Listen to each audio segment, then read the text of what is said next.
Hello, everybody. My name is Reynaldo Rodriguez. I am a candidate master from Venezuela. Today, we are going to cover one of the most important moments of the round number 4 in the Week and C tournament. The main highlight about the round number 4 is that all the games finish in a draw. So normally this used to be very boring, but those comments will be focused more or less into a theoretical review and about all the openings, and also to see how Black managed to equalize the game in in in all those games. So let's start with the first game. Will be the game played between Jordan Van Foreest, the Dutch Grandmaster, against the world champion Magnus Carlsen. So in this game, we have a Rui Lopez opening, and here Morphy defends. Van Foreest decides to retreat the bishop, and after knight f6, short castle, here b5. This is probably the first important moment of the game. Normally, Black make the move b5 when White defend the pawn on e4, because in this moment, the capture on c6 is a threat. So the direct move is very specific, and usually Black is looking for put some quickly pressure on the bishop, maybe with some knight a5, bishop b3, and now bishop b6. The name of this variant is the Archangel variation. Black look for a dynamic setup with the fianchetto on the bishop, with the bishop on the fianchetto, sorry. So now d3, and here bishop e7. So the position looks similar with a closed system, but it's very flexible for Black, because Black don't push the pawn to d6 yet. It's keeping some options available to go to d5. Knight c3, controlling d5, and finally here short castle. And right now, Jordan did an a3 move. Normally, this is a move that White have to do to retreat the bishop to a2, because Black can chase the bishop. But the pawn on e5 at the moment is under attack, so Black cannot do the maneuver yet. So objectively speaking, probably this move is a bit unnecessary at the moment. Probably a better way to try to kick some opening advantage or more flexible option, maybe h3, to cover the g4 square, and probably hoping to develop the bishop to an active square like bishop d3 and connect the rooks. So in this case, after d6, a3 now or a4 makes more sense, because with the pawn defended, knight a5 is a real threat. But okay, let's see what happened in the game after a3, knight b4, chasing the bishop and ready to simplify. So Jordan trade, creating the damage in the structure, and now the world champion defend the pawn. And here we are going to see a very common move, bishop g5. I think that the development of the bishop here is a pseudo-active move, because really it's not creating any pin, and also it's giving to Black the possibility to trade the bad bishop for the good one. This is the critical moment where probably White is losing the opening advantage. White should play something like rook e1, is the ancient suggestion, and basically the move is aimed to fight against the central pawn break, because now if Black tries to get rid of the double pawn, the pawn can advance, and after the pressure with this move, the rook is going to be defending the pawn, and also the pawn can be supported with f4, and d5 is going to block the bishop in the fianchetto location. So what happened in the game was bishop g5, and finally after d5 the position is completely balanced, because in this case it's different. In case of e5, then I can jump to g4, attacking the pawn, and Black is ready to trade the bad bishop for the good one. So yeah, and this position will be even better for Black. So what happened in the game is that the world champion did d5, and after bishop takes, pawn takes, bishop takes, and after all those simplifications, the position is completely balanced. Maybe White can argument that this guy is being blocked by the central pawn, but White have a lot of space, advantage of space on the queens, and it's still bishop versus knight with some rook tour points available. So the position is completely balanced and probably easier to play as Black. The world champion put some pressure in during all the game, but okay, at the end, the game finished in a draw. So Black equal the game in a very easy way. Let's see the second game. Okay, the French Grandmaster Maxime Vachier-Lagrave against David Anton. In this case, we have a martial attack in the Ruy Lopez. So in Morphy defense. And here, this move, bishop e7. So not early b5. Normally, in this case, black wait for white protecting the pawn to play b5. And here, the idea of the martial attack is play d5 using only one tempo. To do that, black castle, keeping the pawn on d7. And now, after c3, is the moment to push the pawn to d5 and do the martial attack, sacrificing a pawn. It's very important for black wait for this move, because if white plays something like h3, now d5 will be a mistake, because eventually white can use this square to complete the development of the queen set. So here the pawn sacrifice is justified because white will not be able to complete the development in an easy way. So takes, okay, white capture the pawn, and finally black defend the knight, preparing bishop d6 and the classical kingside attack in the martial attack. Now rook e1, bishop d6, and here d3. This is the first, let's say, original mode of the game. Normally, everybody goes with d4, and after queen h4, g3, queen h3. Here, typically, the defense for white will be rook e4, trying to play rook h4. But in this case, black can cover this square, pushing the pawn to g5. The point of this is that the pawn is hanging, but cannot be captured, because after queen f5, the two pieces will be hanging. So now we are going to see the difference, pushing the pawn to d3, because if we play the same variant, now white is ready to do rook h4, and this is what happened in the game. But in this variant, black cannot play g5 as in the variant that we saw with the pawn on d4, because in this case, after the capture, queen here will not be a fork, because the rook on e4 is being defended by the pawn on d3. So that is the main difference between the advance to d3 or d4. So for that reason, David Anton retreat to f5, the queen to f5, to anticipating rook h4, and after this, queen g6, making room for the bishop. Knight f3, and bishop g4, pinning the knight, h3. So here, white sacrifice the pawn in order to retake the initiative. Knight h4, attacking the queen, queen f6, positional pattern. So queen h5, g6, attacking the queen. White retreat the queen to e2. Yeah, the point of this maneuver is create some weakness on the dark square. Now queen g7. The idea of the move is enable f6 for the knight to attack the rook.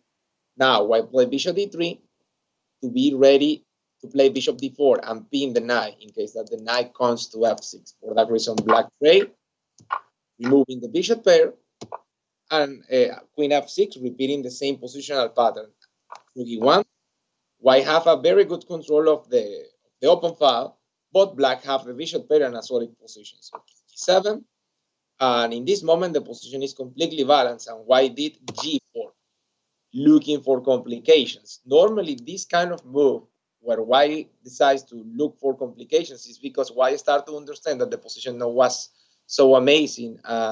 With this move, white is changing the character of the position from a slow game to a more dynamic situation that is going to lead to some simplifications. After takes g5, discover attack. So here intermediate move, and now the trade here, the capture with the rook is not possible because the rook blocks the defense. Black can capture here with check. So takes, and here we have a case of massive simplifications. Black have very good counterplay, putting pressure on the pawn on d3, and here really black don't care about the rook getting the invasion square because the bishop on f5 is blocking the other rook, avoiding the creation of the intersection point there, and there is good counterplay. So this position is completely balanced. This is another game where black managed to equalize without too much troubles. The game number 3 will be the game played between the Polish Grandmaster, Jan-Krzysztof Duda, and Anish Giri. Well, about this game, no, it's a surprise that Giri make a lot of draws, so he's in his element in this game. So in this game we have a Grunfeld defense. Okay, black give the center to white to start to undermine the central pawns from the flank. White play knight e2. Normally, white develop the knight towards e2 instead of f3 to prevent the pin on g4. Short castle. Knight c6, pressing on d4. Bishop e3, and now b6. About this pawn hanging, normally it's not good for white character because the power of the bishop is going to increase, and black have usually good ways to put pressure in all the pawns. So bishop e3 and b6. b6 really is an invitation to white to capture the pawn on c5 because later white will have a second target on b6. So white decides to accept the challenge, and now queen c7. Black don't care about the pawn sacrifice because in case of the capture, after the recapture, new lines will be open for the pieces. And eventually, black should be able to recover the pawn due to the activity of the pieces and pressure through the open file. The bishop is hanging on c4, so black is material down, but the position is easier to play for black. For that reason here, okay, white didn't take the second pawn and play this move. Knight b4, hoping for a trade of pieces to recapture with the pawn and reorganize the pawn structure. Black decides to avoid the trade. Okay, knight b5, queen back to square away of the knight, bishop e2 to square away again, and finally pawn takes, a6.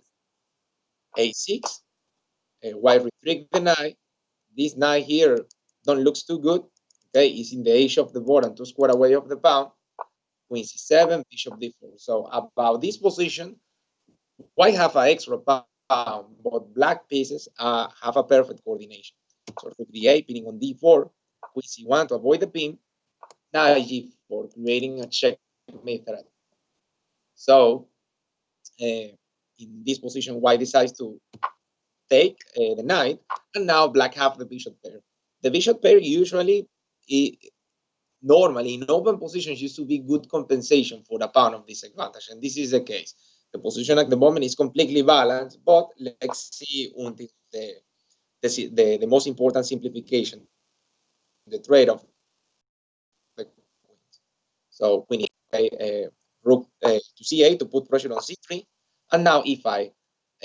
White is trying to block the activity of the bishop in the diagonal. So queen c6, keeping the pieces in Lie squares to avoid the attack through the dart square. Here, let's see. It's white to move. For example, bishop b6 may be a possibility for white, but in this case, black can capture here, and it's going to capture the queen, and the rook is going to be hanging on the corner later.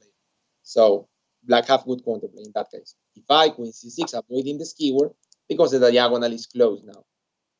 Okay, knight c2, bishop f5, knight b4, and with queen e4, black is looking for the most important simplification, the trade of queens. And after this, bishop to square away, rook b1, e6, knight e3, bishop b5, attacking on a2. Okay, bishop f8. This pawn is hanging, but black have counterplay with this counter attack and also potential skewers. Rook b6, bishop c4, attacking the knight. And after h3 here, okay, white have an extra pawn, but black have a good block on the Lie square, and really is very difficult for white make progress. So this position is very balanced in the end. Okay, let's see. The next game was a game played between Andrei Esipenko, a Russian grandmaster, a very young Russian grandmaster, and Grandelius Neil from Sweden. In this game, we are going to see a Knight of Sicilian, open system, and here the first important move. The name of this is the Opposensky variation. Really, this system no is considered as a critical way to play as white. Okay, but it's an alternative. So e5, knight b3. About this setup, okay, white is going to try to put pressure on the backward pawn. And black, the argument of black is that black may have counterplay through the C semi-open file, and also good central control as well, and no pieces to defend the backward path. So bishop e6, f4, inviting black to capture, but in that case, white can recapture with the bishop developing. So bishop e7 and short castle. Here, a critical variant will be f5 to try to provoke this retreat and play bishop g5 to remove the defender of the d5 square and kick the backward pawn in a permanent way. Instead, white decides to castle. Castle, f5 is still an alternative, but white didn't play in that way in this game. So after king h1, prophylactic move to be out of the fire line. Rook e8, queen d3. White is preparing more pressure through the d5, b5, knight d5, and here knight c6. More development. So black wants to create a strong square for the knight on e5. Okay, here white plays the pawn to square away, but after pawn takes, bishop takes, and knight e5, the position is completely balanced. Here it's going to be very difficult for white put pressure on the backward pawn because black have very strong pieces as well. Pressure on e4, strong outputs on c4. So this is a position with a lot of tension, but this strong point on e5 compensate a lot the disadvantage of the space. So in this game, black managed to equalize the game in a very easy way as well. Let's see the next one. Okay, another Ruy Lopez, quite common at this level. More free defense. And in this case, we have this early b5. The pawn on e4 is not defended yet, but black pushed the pawn anyway. So bishop b3 and bishop c5. Normally, this location for the bishop is a way to play, a very ambitious way to play. Black is not comfortable with the bishop inside, okay, and went for a more aggressive approach. The downside of the bishop located here is that black can win some tempos doing the expansion, hitting the bishop, but at the same time, the pawn on d4 is going to be under more pressure. So rook b8, c3, d6, d4 finally, black retreat, a5. Okay, I think I forgot to mention that this game was played between Pentala Harikrishna, the Indian Grandmaster, and Fabiano Caruana, the war number 2. So bishop a7, h3. Now bishop b7. Very important to mention here. This pawn is poisoned. In case that black capture the pawn, white can sacrifice the exchange, and later there is a good counterplay here because after the trade of queens, the capture on e5, there is a fork here, a potential 4 here, a royal 4 on c6. So this position will be very bad. So for that reason, after a5, the pawn is poisoned, black retreat, h3. h3 is a move that white play in order to prevent bishop g4, because the bishop g4 is an indirect way to fight for the control of the d4 square. So bishop b7, rook e1, protecting on e4, short castle. Bishop e3, normal developed move. And here, finally, black decides to relieve the tension in the center of the board because black is interested in do this maneuver, looking for the outputs on the king side, but the knight is bound to the defense of the pawn on e5. So trading pawns, now the knight is ready to do the maneuver to the king side. Maybe black don't have the outputs, but it's opening the diagonal to increase the pressure on the pawn on e4. Here, important to say that the capture of the pawn on e4 is going to be a blunder because with d5 there is a lot of attacks and black is losing material in this case because after bishop takes on e3, rook takes on e3, and the two knights are under attack. So this variant is very tricky for especially for black. I mean, black is playing in a very ambitious way, but white have a lot of tactical possibilities. So black have to be very careful about that. So knight e7, ready to capture on e4, and now white defend the pawn. But in this position, okay, the pawn is hanging. White, black did this move, knight g6. In case of the capture with the knight, after the trade of the pieces with bishop g5, we have a kind of a skewer here because this is hanging and the bishop is hanging as well. In case of bishop f3, queen takes, I think, and there is no way to protect the knight on e7 because this is pinned, and the queen and the bishop have an intersection point preventing rook e8 to reinforce the knight. So black did knight g6 without capture the pawn on e4, and finally white decides to protect the pawn. So this leads to more simplifications. Now bishop takes, rook takes, a couple of minor pieces left the board, and finally c6. This is the move that normally equalize the game because white have a lot of advantage of space thanks to this central pawn. But now with c6 takes, we have a slightly worse pawn structure for black, but at the same time, the advantage of space disappears and black is going to have very good pressure in the central pawn. So in this moment, black managed to equalize the game. Okay, let's continue with the next game. Alexander Donchenko against Wojases Radoslav, another neither Sicilian. Open system. But in this case, we have this move. Pawn move in the opening. The name of this move is the Adams attack. Normally, white idea is do an expansion with g4 and look for the fianchetto, and the pawn on g4 in some case can bother the knight on g5. So after e5, knight here, this move looks unnatural because it's blocking the bishop, but the bishop always have the opportunity to go for to select the fianchetto in order to control the d5 square and kick the backward pawn fixed in his location. So now h5, this is a logical move to prevent g4, but as white cannot play g4, white decides to play g3. Bishop e7, bishop g2, and now b5. So about this game, all is about the backward pawn, if white can put no pressure there or not. Normally, black fight for the space in equal condition and usually have counterplay through the c5. A typical plan maybe try to play bishop g5 and trade the bishop for the knight, but in some case, black can just reinforce with the queenside knight being ready to recapture with the knight as well. So here, white did this move, and after to try to eliminate the defender of the backward pawn, and after takes, white recapture with the queen instead with the pawn. The point is kick the d file open. So rook a7, removing the target, bishop e3, and now rook b7. G4. So this move is very clever because this bishop is overloaded. Cannot capture on g4 and because it's protecting on b7. Also the idea, white is looking for open some lines on the king side as well. Black didn't take the pawn and kick the position close.